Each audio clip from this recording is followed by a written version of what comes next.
Sobat YBHK, kembali lagi nih sama aku Kizzy Angelina Ayumi di podcast Sukses Bersama YBHK. Di podcast kita kali ini, di episode ke-50, kita bakal berbincang-bincang atau mengobrol sesuai dengan tema kita hari ini. Tapi di episode ke-50 ini, episode spesial nih teman-teman, karena tema kita berbeda loh dari tema-tema sebelumnya. Ada bisa tebak gak nih tema kita hari ini tuh apa? Mungkin boleh banget ya, komen di kolom komentar. Tema kita hari ini yaitu Hari Kemerdekaan.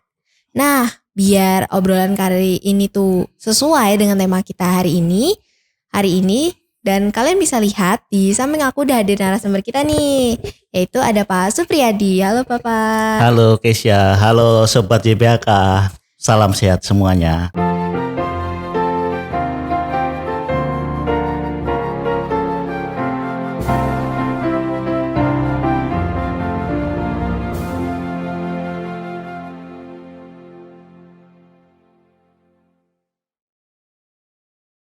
Oke deh, mungkin gak usah lama-lama lagi, Pak Supriyadi boleh langsung nih memperkenalkan diri secara lebih lengkap dan detail ke teman-teman dan Sobat YBHK yang lagi nonton podcast ini. Ya, saya El Supriyadi, saya sekarang sebagai Kepala Biro Pendidikan di Yayasan Bunda Ati Kudus, Kesya. Oke deh Pak, mungkin langsung aja kali ya kita berbincang-bincang nih. Oke, silakan. Menurut Bapak, apa sih arti merdeka? Oke, merdeka, kita sering dengar istilah kata merdeka itu. Jadi merdeka itu bisa kita artikan sebagai suatu keadaan yang berdiri sendiri, bebas, lepas begitu ya, tidak dijajah lagi. Kemudian bisa juga kita memperoleh sudah terlepas dari penjajah dan lain sebagainya. Tetapi sebagai bangsa Indonesia, makna kemerdekaan itu adalah sebagai puncak dari perjuangan bangsa Indonesia untuk mendapatkan hak sebagai bangsa yang bebas sejajar dengan bangsa-bangsa lain yang ada di dunia ini. Begitu Kesya ceritanya. Oke deh. Kalau gitu boleh nggak nih Pak ceritain sedikit bagaimana nih sejarah kemerdekaan negara kita? Oke, kalau kita cerita sejarah mungkin panjang ya Kesya, tapi saya akan ambilkan poin-poinnya saja sehingga kita semua bisa belajar, dan saya yakin bahwa Sobat YBHK juga di sekolah pasti sudah belajar tentang sejarah kemerdekaan. Kalau di awal-awal mungkin kita tahu dengan perjuangan yang non kooperatif itu di daerah-daerah muncul, kita lihat ada pahlawan-pahlawan seperti Diponegoro, kemudian Cut Nyak-Dien, Imam Bonjol, Patimura dan lain sebagainya. Jadi mereka mengangkat senjata untuk menunjukkan cinta tanah airnya mereka itu dengan peperangan. Tetapi kan mereka belajar terus, ternyata tidak berhasil. Maka mulai generasi-generasi muda kita membuat organisasi-organisasi yang kalau di dalam perjuangan itu disebut strategi kooperatif. Jadi kita agak mau bernegosiasi begitu ya. Tetapi secara singkat begini, kemerdekaan saya ambil dari sekitar kemerdekaan saja ya. Itu sebenarnya momen yang penting pertama kali adalah dengan kekalahan Jepang terhadap sekutu. Begitu. Kita pernah dengar ya ada pengeboman di Jepang, Hiroshima, Nagasaki.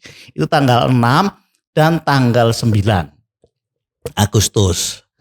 Nah, dengan pengeboman itu maka pasukan-pasukan Jepang yang menjajah di seluruh dunia ini, berbagai negara maksud saya, itu mulai turun semangatnya, mulai keder juga setelah melihat apa yang dihasilkan, apa akibat dari pengeboman di Hiroshima dan Nagasaki itu.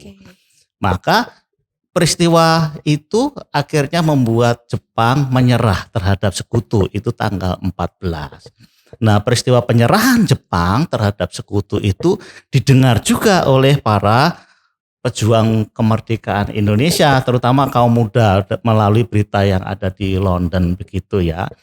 Maka muncullah peristiwa yang kita sering dengar, peristiwa tentang Rengas Dengklok, ya kan? Nah, pasti di sekolah anak-anak sudah belajar tentang peristiwa Rengas Dengklok, di mana terdapat perbedaan pendapat yang cukup tajam antara generasi muda dengan generasi yang tua. Generasi muda maunya kan begitu Jepang menyerah, kita segera merdekakan saja, kan begitu. Iya. Sementara generasi yang tua itu masih menunggu janji Jepang.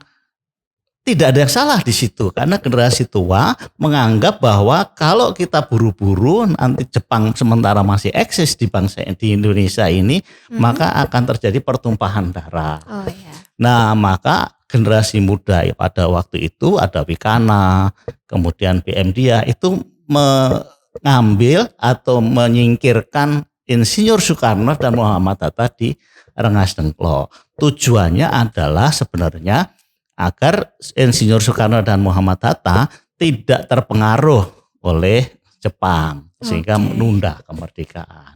Sementara di Jakarta ada negosiasi itu ceritanya antara generasi muda dengan generasi tua untuk mencari titik temu kapan kira-kira merdeka, dan akhirnya pada saat itu disepakati bahwa kita harus segera memerdekakan bangsa Indonesia. Maka tanggal 16 malam waktu itu Soekarno, Muhammad Hatta dibawa kembali ke Jakarta menuju ke rumah Laksamana Maeda. Itu Laksamana Jepang, tetapi dia mendukung perjuangan bangsa Indonesia saat itu ya. Sehingga disitulah disusun teks proklamasi bangsa Indonesia yang sering kita dengar itu, meskipun beberapa kali ada revisi begitu ya. Setelah jadi kita dengar tokohnya ada yang juru ketiknya itu Sayuti Melek saat itu. Nah akhirnya pagi sudah jadi teksnya, kira-kira siapa yang mau nanda tangan? Apakah semua yang hadir di situ atau cukup perwakilan saja? Akhirnya diputuskan juga bahwa yang menandatangani teks proklamasi kemerdekaan itu hanya Soekarno dan Hatta yang dianggap mewakili generasi tua, generasi muda yang mewakili bangsa Indonesia pada saat itu. Maka itu ceritanya sampai pagi itu Kesia, sehingga jam 4 pagi kalau tidak salah di dalam sejarahnya itu ya. Maka pada pukul 10 tanggal 17 dibacakanlah teks proklamasi itu di depan rumah Bung Karno. Ya, disitulah pertama kali diadakan pengibaran bendera merah putih yang benderanya kita tahu dijahit pada waktu itu oleh Ibu Fatmawati, itu istrinya Insinyur Soekarno.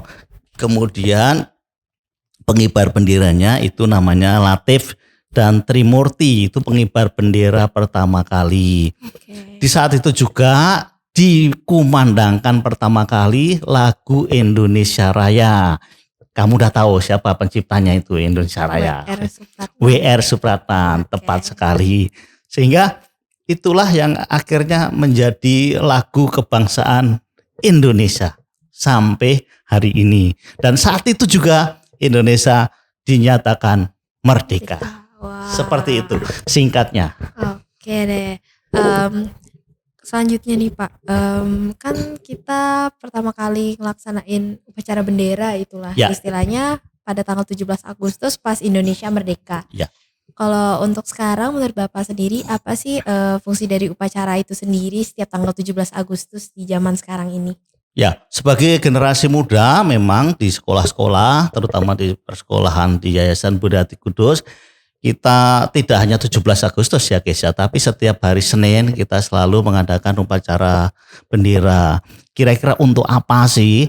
Yang pertama untuk memperkuat persatuan dan kesatuan bangsa. Jadi menanamkan jiwa persatuan dan kesatuan bagi para peserta didik kita, begitu ya, peserta pendidik di Yayasan Bunda Ati Kudus. Kemudian juga di upacara itu kan kita melatih disiplin tuh guys ya, melatih tertib gitu ya. Juga ada kemampuan bagaimana kita memimpin upacara sekian banyak orang, kemudian juga kita melatih kekompakan, ada pengibar bendera ya kan, kemudian kerjasama, ada antar teman, bagaimana dia baris dengan baik dan lain sebagainya. Tetapi yang tidak lupa adalah bahwa disitulah kita mengenang jasa-jasa para pahlawan yang telah gugur dalam memperjuangkan kemerdekaan Indonesia, Kesia. Oke deh, Gitu. berarti banyak lah ya fungsi-fungsi upacara di zaman sekarang ini. Ya, betul. Oke deh Pak, menurut Bapak lagi nih, apa yang harus dilakukan sih sama generasi muda khususnya pada zaman merdeka ini untuk memajukan bangsa Indonesia lebih lagi ke depannya? Oke, kamu kan masih generasi muda ya. Ya benar-benar. Nah, kalau harapan kami ya, para generasi muda ini pada umumnya, yang pertama kalau menurut saya sekarang itu kita harus meningkatkan literasi ya. Oke. Karena banyak teman-teman kita kadang anak-anak hanya baca judulnya sudah diekspos dan lain sebagainya. Di literasi juga kita akan melek akan sejarah perjuangan bangsa. Jadi kita bisa menghormati para pejuang begitu ya. Kemudian kita juga harus terbuka dalam menerima berbagai pemikiran juga pengalaman baru. Oke. Dengan gadget, internet. Wah, Kamu iya. di rumah bisa tahu di mana saja. Tetapi kan tidak semuanya itu bagus ya Oh kan. iya benar. Ada pengalaman-pengalaman yang baik juga, tapi banyak juga hal-hal yang buruk di situ. Maka kita bisa memahami dengan kritis hal-hal itu.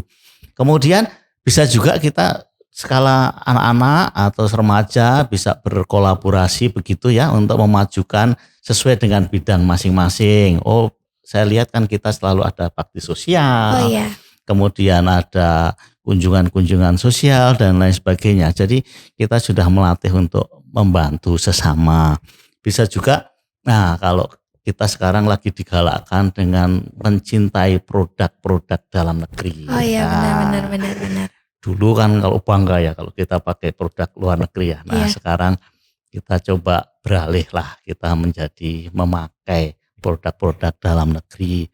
Juga kita harus selektif juga ya, anak muda sekarang menggunakan internet, kemudian gadget, tidak hanya untuk main game saja, tetapi bisa hal-hal yang aplikasi yang ada di situ kan sebenarnya bisa banyak menghasilkan uang ya. Oh iya benar. Bisa membuat TikTok, Oh, bisa iya. jadi gamer tapi gamer yang berprestasi ya Mm-mm. kan bisa menghasilkan uang juga. Nah kemudian di tengah arus globalisasi kita juga harus memperhatikan kearifan lokal, budaya-budaya lokal. Perlu lagi kalau kita mengenalkan budaya kita ke negara-negara lain atau ke mancanegara, bahwa kita itu Bhinneka Tunggal Ika, budayanya banyak sekali sehingga negara lain pada datang ke kita kan karena kagum Oh iya dengan benar. bangsa Indonesia. Mm-mm. Seperti itu kira-kira. Oke deh, berarti banyak lah ya yang bisa kita lakukan nih sebagai generasi muda untuk memajukan negara kita lebih lagi nantinya ya. Ya, betul. Terakhir nih Pak, sebelum kita tutup, ada nggak nih pesan-pesan yang mau disampaikan pada teman-teman siswa-siswi sobat se-YBHK nih? Oke, teman-teman sobat YBHK, ada sedikit pesan-pesan ya. Kira-kira saya ambil yang 4 poin yang sudah ada juga di dalam kita kembangkan di dalam pembelajaran. Yang pertama adalah kita harus selalu melatih critical thinking atau melatih berpikir kritis. Di dunia yang berkembang amat sangat pesat itu, semua informasi bisa kita terima. Semua informasi dapat kita dapat tanpa ada batasan umur. Karena dari dalam rumah, dari dalam kamar kita bisa tahu, bisa eksplor itu. Maka dengan berpikir kritis kita bisa membangun untuk problem solving ya. Oh, iya. Kemudian kita juga mengkritisi ini berita yang benar atau berita yang hanya hoax begitu. Sehingga kita bisa memilah-memilah itu. Itu yang pertama.